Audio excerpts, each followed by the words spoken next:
তাদেরকে যেন আমরা সপ্তাহে অন্তত ৫টা দিন সেবা দিতে পারি, অন্তত ওষুধের ব্যবস্থাটা আপনারা আমাদের করে দেন, এইটুকু আপনাদের কাছে আমরা হাত জোড় করে। এই অশ্রু আত্মমানবতার সেবায় নিজেকে নিয়োজিত করার, এই অশ্রু অসহায় মানুষদের মুখে সেহেরিতে আহার তুলে দেওয়ার। ঠিক এভাবেই গত ৭ বছর ধরে পবিত্র মাহে রমজানে প্রতি সেহেরিতে প্রায় ৩০০ মানুষকে খাবার বিতরণ করে মানবতার উজ্জ্বল দৃষ্টান্ত স্থাপন করেছেন মহৎ হৃদয়ের এই মানুষটি। আল্লাহ যেটুকু আমার যে মিলাইছে আমার পরবাত যাও খাইবে পারবো না, আমার তাছাড়া আমার আনার মতন লোক নেই।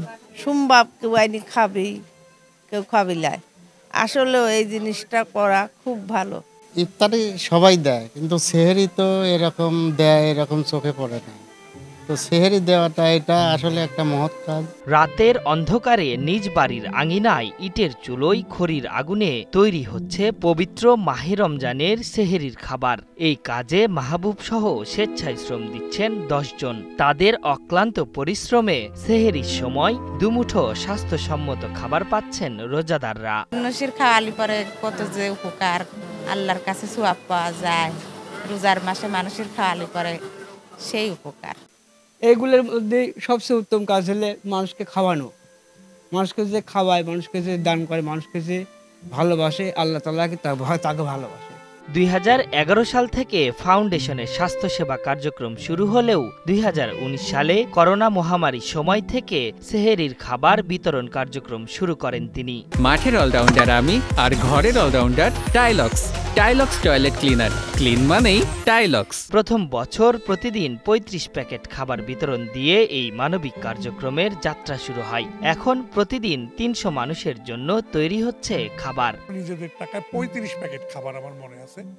৩৫ প্যাকেট খাবার নিয়ে আমরা ২০১৯ সালে প্রথম সেহরি রমজানের সেহরি শুরু করলাম। এখন আমরা প্রতিদিন চেষ্টা করছি ৩০০ জনকে, শহরের ৮টা পয়েন্টে আমরা ৩০০ জনকে সাহারি দিচ্ছি। পাবনা শহরের কালাচাঁদ পাড়ায় তহুরা আজিজ ফাউন্ডেশনের উদ্যোগে সারা বছর ধরে সমাজের অসহায় মানুষদের বিনামূল্যে স্বাস্থ্যসেবা প্রদান করেন দেওয়ান মাহবুব। পাশাপাশি পবিত্র রমজানে মাসব্যাপী রাতের সেহরির খাবার বিতরণ করছেন তিনি।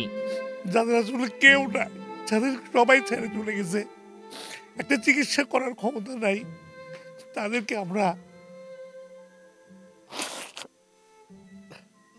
যেন আমরা সপ্তাহে অন্তত ৫টা দিন সেবা দিতে পারি, অন্তত ওষুধের ব্যবস্থাটা আপনারা আমাদের করে দেন, এইটুকু আপনাদের কাছে আমরা হাত জোড় করি। আর খাবারের ক্ষেত্রে আমরা আসলে সবসময় ৩০০ মানুষকে খাবার দিতে পারি না, কারণ এই টাকাটা আমরা পাই না। আপনারা একটু চেষ্টা করবেন। শুরুতে প্রতি প্যাকেট খাবারে খরচ হতো ৫০ টাকা, এখন সেটি বৃদ্ধি করে ৬৫ টাকা করা হয়েছে। প্রতিদিন রাত ৯টা থেকে শুরু হয় রান্নার বিশাল কর্মযজ্ঞ, যা চলে গভীর রাত পর্যন্ত। রান্না শেষ হলে শহরের নানা প্রান্তে খাবারগুলো তুলে দেওয়া হয় অসহায় মানুষদের হাতে। এখানে সততা নিয়ে কোনো প্রশ্ন নেই, আর যেখানে দেওয়ান মাহবুব আছে সেখানে তো অনেস্টি নিয়ে কোনো কোশ্চেন আসে না। কিন্তু সারাদিন রোজা রেখে তারপরে হচ্ছে আপনার সেহরির জন্য আয়োজন করা, মানে সেহরির জন্য মোটামুটি ৮টা-৯টার পরের থেকে আয়োজন শুরু হয়, সেটা রাত্রে ৩টা-৪টা পর্যন্ত কন্টিনিউয়াসলি চলে। ৩০০ মানুষের সেহরির খাবার তৈরিতে প্রতিদিন ৪০ কেজি চালের সাথে ৩০ কেজি সবজি, ৫ কেজি তেলের প্রয়োজন হয়। মেনুতে মাছ থাকলে ১ মণ আর মাংস হলে ৬০ কেজি তরকারি রান্না হয়। এখানে আমাদের প্রতিদিন মুরগির মাংস আমরা দিতে পারি না। আমরা ব্রয়লার মুরগি দিই একদিন রুই মাছ বা এই জাতীয় পাঙাশ মাছ, সিলভার কাপ টাইপের মাছ দেই, আর একদিন আমরা ডিম দেই। এবং যদি কেউ এর মধ্যে গরুর মাংস দেন বা ছাগল দেন, তখন সেই খাবারটা ডায়েটটা চেঞ্জ হয়। তাহলে আমাদের ৩০০ জনকে রান্না প্লাস পরিবহন প্যাকেট সব মিলে আমাদের খরচ হয় ১৯,৫০০। সেবার ব্রত নিয়ে এগিয়ে আসা দেওয়ান মাহবুবের প্রতিষ্ঠিত তহুরা আজিজ ফাউন্ডেশনের উন্নয়নকল্পে সরকার বা বেসরকারি কোনো সংস্থান এগিয়ে আসলে সমাজের অসহায় মানুষকে জীবনভর সেবা দিতে পারবেন বলে মনে করেন তিনি। সরকারের কাছে আমার আবেদন, আমাদের যে জায়গাটুকু আছে ওখানে আমরা একটা ভবন করতে চাই। এই ভবন করার মতো টাকা আমার নাই। সরকারি থেকে যদি এখানে ভবনটা করে দিত, তাহলে আমি মরে যাবার পরও এই ভবনে এই কাজগুলো চলতো। যেটা পাবনা জেলায় কিন্তু আমাদের মতো একটাই প্রতিষ্ঠান আছে, আমরা কিন্তু আর কেউ নাই যারা সারা বছর বিনামূল্যে চিকিৎসা এবং ওষুধ দেয় গত 14 বছর ধরে। আমরা কোনো টাকা নেই। দেশের প্রতিটি জেলায় মানবতার ফেরিওয়ালা দেওয়ান মাহবুবের মতো মানুষ থাকলে বদলে যেত দেশের চিত্র।